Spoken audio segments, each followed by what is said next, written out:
So what if every single nation made a promise? A promise not just to avoid war themselves, but to actively fight any country that starts a war anywhere in the world. It's this really radical idea called collective security. And while it promises a world free of war, its actual history is a story of incredible ambition and pretty catastrophic failure. So let's get into it.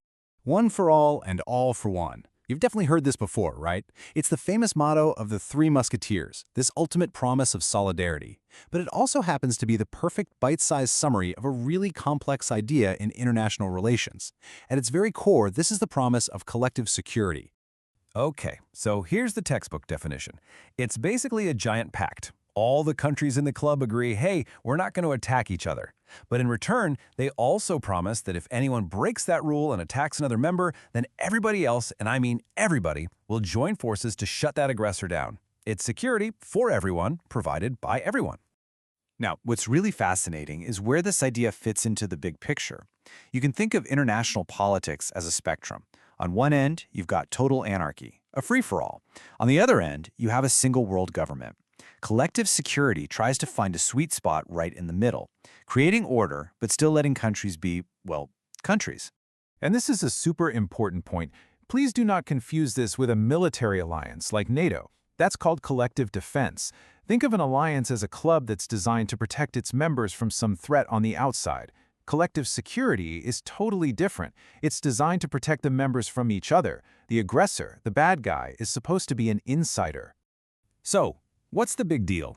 Why has this idea been so captivating throughout history? I mean, what makes it sound so good? Well, it all boils down to a few key promises that, at least on paper, look like they could solve the age-old problem of war.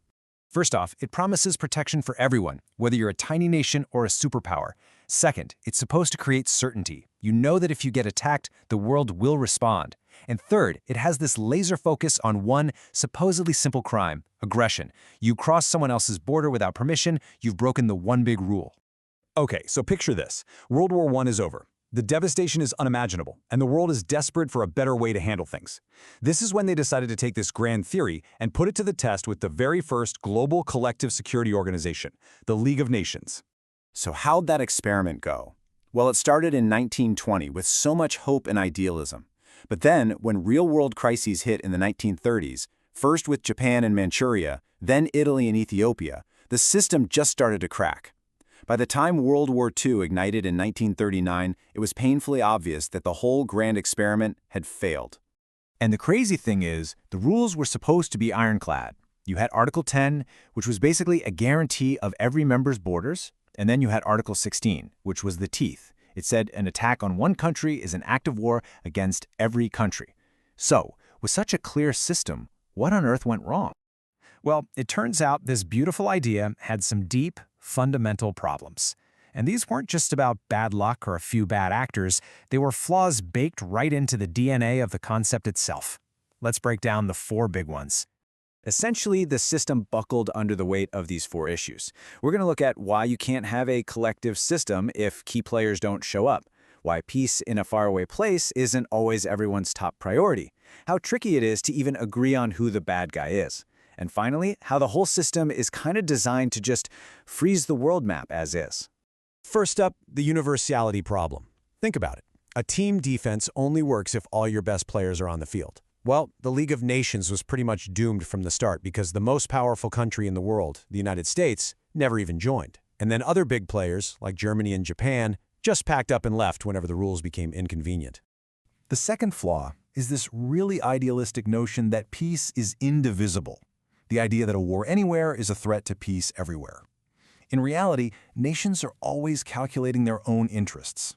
When Italy invaded Ethiopia, countries like Britain and France dragged their feet on sanctions. Why? Because they were hoping to keep Italy as a potential ally against the rising threat of Nazi Germany. Their own security came first. All right, flaw number 3 is a huge one. The entire system is built on being able to identify and punish aggression. But what happens when you can't even get everyone to agree on who the aggressor is? There is no better example of this than the Mukden incident in Manchuria. So here's what happened. A bomb goes off on a Japanese-controlled railway. Japan immediately claims it's an attack and, in self-defense, marches in and occupies an entire city. China, meanwhile, is screaming that it was a staged event and a blatant invasion. So, who's the aggressor? The League was completely paralyzed by the question. And you want to know how long it took the League of Nations to investigate and finally make a decision? 1 full year. By that point, it was too late. Japan was in control of all of Manchuria. The system's slow, careful debate just gave the aggressor all the time in the world. And that brings us to our final flaw. The system is inherently conservative. What I mean is, it's designed to do one thing really well: protect the existing world map, the status quo. Its main job is to stop invasions.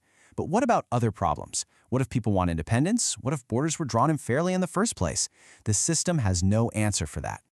So, after looking at all these fatal flaws and the spectacular failure of the League of Nations, it's really easy to just write this whole idea off, right? To just file it away as a nice try from the history books. But the question is, does it still have any relevance for us today in the 21st century? And that really is the heart of the matter today. This entire system, this whole idea, was designed to stop one country's army from marching across another country's border. But today, so many of the world's deadliest conflicts are civil wars. They're fought within states, not between them. So, is an ideal that was built to protect the lines on a map still the right tool to make our world a safer place?